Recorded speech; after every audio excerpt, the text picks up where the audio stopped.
Et voilà, je vous reprends dans un nouvel endroit avec un cadre bien différent.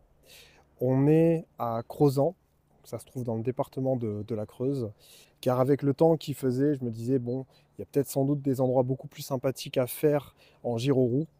Et c'est là que je me suis rappelé qu'il y avait la vallée des Peintres qui se trouvait qu'à 50 km de mon domicile. Et c'est pour cette raison que nous sommes ici.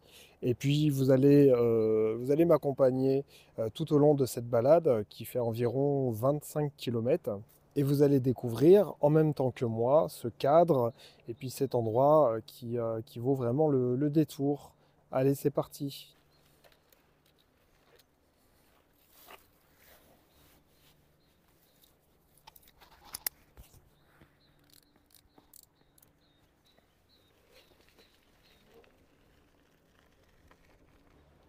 Alors les premiers kilomètres, ça grimpe vraiment beaucoup.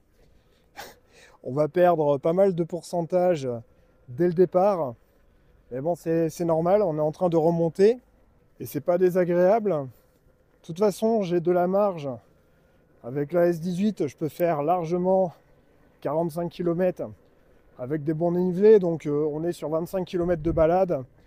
Donc c'est vraiment bien parce que je vais pouvoir vraiment profiter sans avoir à regarder le niveau de batterie.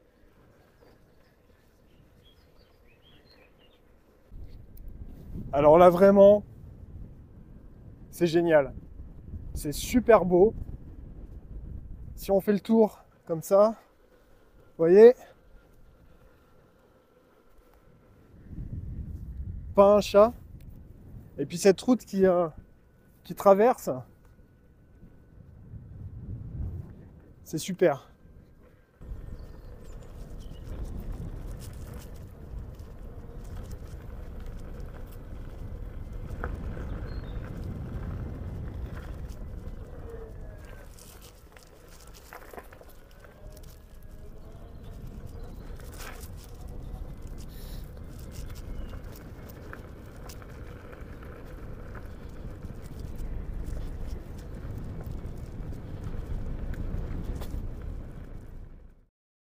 C'est vraiment l'avantage en fait quand vous partez et vous ne regardez pas en fait précisément toutes les escales lors de votre itinéraire.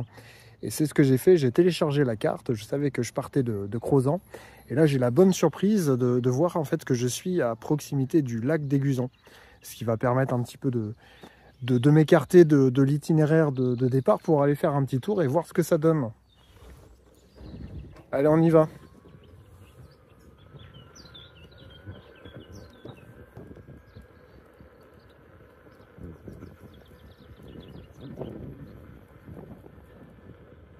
Ah, mais ça a l'air d'être assez grand en fait. Ah ouais. Ah ouais. Vous voyez, je suis à Chambon.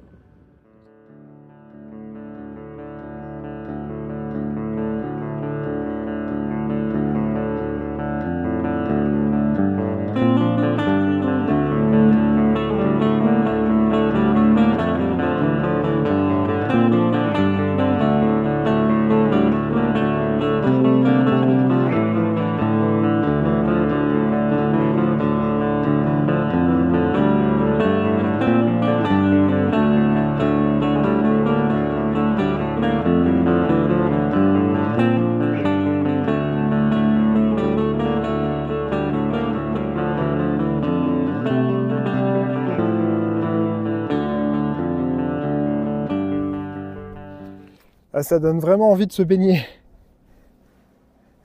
C'est rigolo parce que toute cette partie-là, sur la droite, a l'air complètement abandonnée. C'est délabré.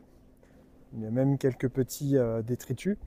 En fait, ce qu'on peut constater, c'est que vraiment tout le long, tous les abords en fait, de la rivière ont leur petit point d'embarquement. Donc je pense que les habitants ont leur petite maison qui donne directement sur le lac.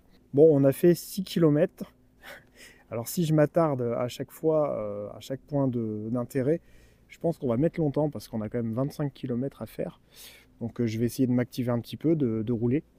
Et puis on se retrouve plus tard. Alors du coup on a repris l'itinéraire initial. Et c'est super parce que c'est vraiment une toute petite route. Et en fait elle longe en fait le lac et sur plusieurs kilomètres. Et enfin je vais pouvoir avoir un petit sentier. Parce que bon, le goudron c'est bien, mais c'est bien aussi d'avoir un petit peu de nature. Alors logiquement, je suis pas très loin du barrage. Alors est-ce qu'on va le voir? Ça c'est une bonne question. Ah ouais, on est vraiment pas loin du barrage. Je crois que c'est par là. Il y a une hauteur de rocher, c'est impressionnant. Ah ouais, si on continue de passer par là, si on fait le tour, il y a une route en fait qui monte tout en haut. Ça serait vraiment super si on pouvait prendre cette route. Si l'itinéraire pouvait me faire passer par là. Donc là, on a complètement changé de département. Je m'en étais même pas aperçu. Nous sommes dans l'Indre. Et oui, en fait, la particularité, bah là, on voit bien sur la carte, quand on longe en fait la Creuse, ça départage en fait entre plusieurs départements. Alors du coup, je suis parti d'ici, Crozant, donc là au niveau du parking. Et puis on a fait tout ça, là, là, là. Et puis effectivement, ici, le lac. Et on va continuer. Et moi, ce que j'espère, c'est qu'on puisse traverser. Alors non, en fait, c'est peut-être ce pont, je sais plus. En tout cas, il y a le barrage qui doit se situer par là. Moi, ce que j'aimerais, c'est qu'on traverse le pont.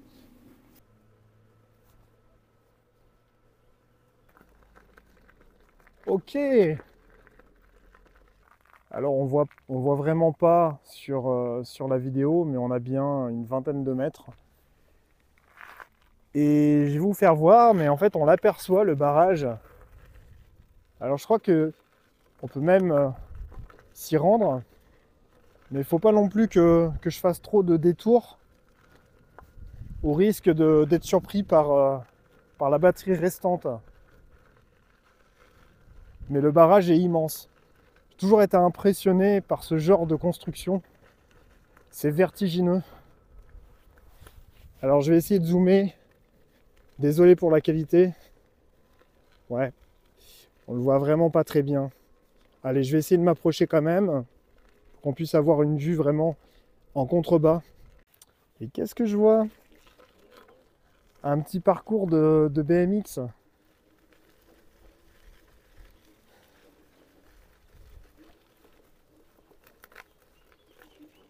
Wouhou! Je suis vraiment une grosse merde pour ce genre de pratique. Mais je peux comprendre hein, que des wheelers apprécient. Mais à part faire des chutes et des pics de tension sur la roue, je vais éviter. En plus, il fait bien chaud.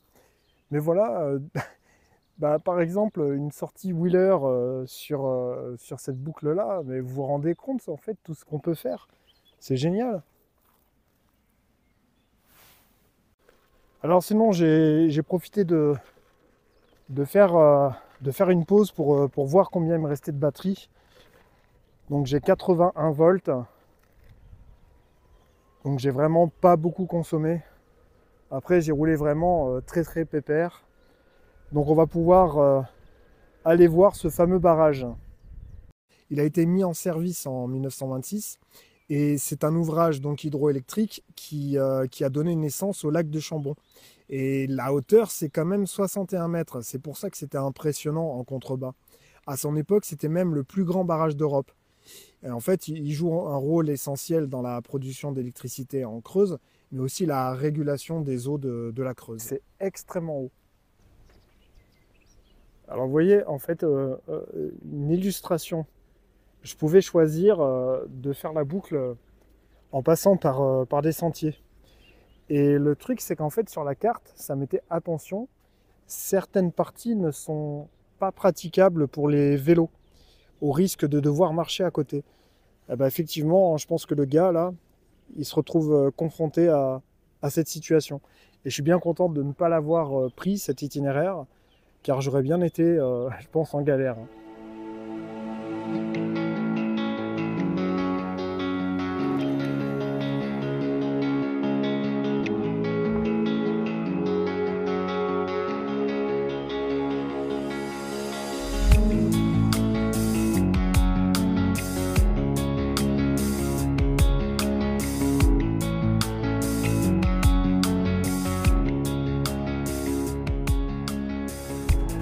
Là, le moteur il coupe. Je suis dans le beau drap. Hein. Oh, oh, oh, oh, oh. Oh, oh, oh. Je suis désolé, mais je suis un peu en extase.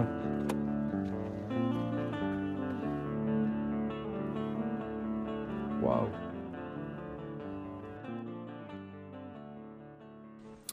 Alors, tant qu'on y est, petit point culture sur le lac d'Aiguzon. En fait, on l'appelle aussi le lac Chambon. Il est situé au sud du Berry et c'est le plus grand plan d'eau artificiel de la région Centre-Val de Loire. Il a une superficie de 312 hectares. Alors, il a été créé en 1926 suite à la construction du barrage hydroélectrique d'Aiguzon. Alors forcément, il offre un cadre idéal pour la détente, les activités nautiques. C'est pour ça qu'on a vu ces bateaux à voile. Et il y a aussi bien sûr le canoë-kayak qui est pratiqué, le paddle et puis le ski nautique.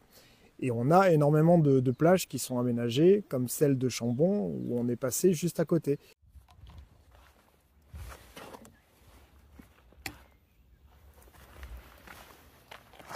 Eh bien vraiment, pour ce genre de promenade, sans passer par des sentiers, eh bien la Kingsong S18 est vraiment cool. Avec en plus sa suspension pneumatique, on est quand même dans du confort. Donc vous imaginez bien en fait qu'il n'y a pas nécessairement besoin de mettre très très cher finalement. Vous mettez dans les... Bon, bien sûr c'est un budget, mais à partir de 1500 €, vous allez pouvoir trouver chaussures à votre pied. Et puis faire ce genre d'activité, ce genre de balade. Hein, quand on est sur 25-30 km, c'est amplement suffisant. 30 km en ligne droite, ça donne une idée de la longueur. Alors si vous le faites en boucle, vous avez de quoi faire. La boucle est en train de boucler. On est de l'autre côté du lac. Et on sent même une odeur d'algues, là, de marée. C'est super agréable. Ça donne vraiment tout de suite l'impression d'être en vacances.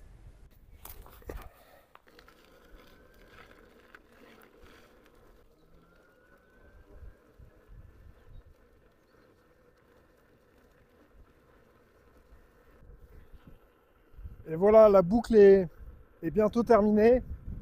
On va arriver à Crozant. Là, ça roule super bien parce que c'est de la descente. Donc d'ici 3 km, non peut-être même un peu moins, on est en train de descendre de plus en plus dans la cuvette. On va bientôt s'approcher, je pense.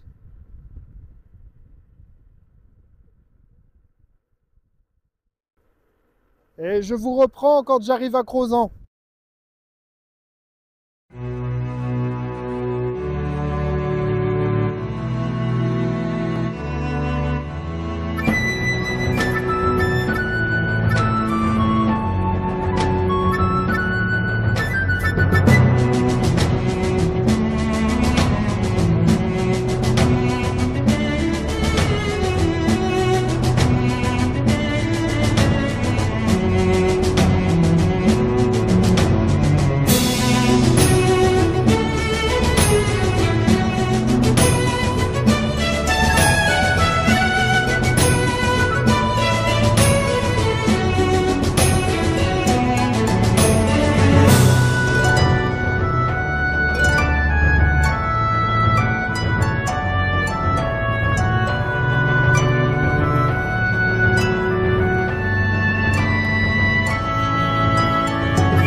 Là, on est pile au-dessus de la confluence entre la Creuse et la Cédelle.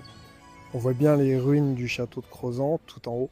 C'est vraiment un endroit chargé d'histoire. Mais ce qui me marque surtout, c'est le contraste entre la nature hyper paisible et les pierres complètement bouffées par le temps.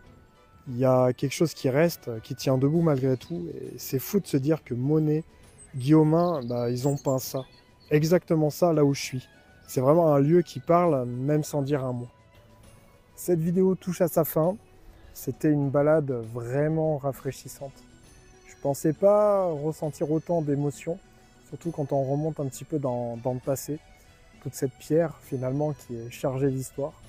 J'espère en tout cas que cette vidéo vous a plu. Et puis n'hésitez pas à liker, vous abonner. Et puis on se retrouve dans de prochaines vidéos. Salutations les amis.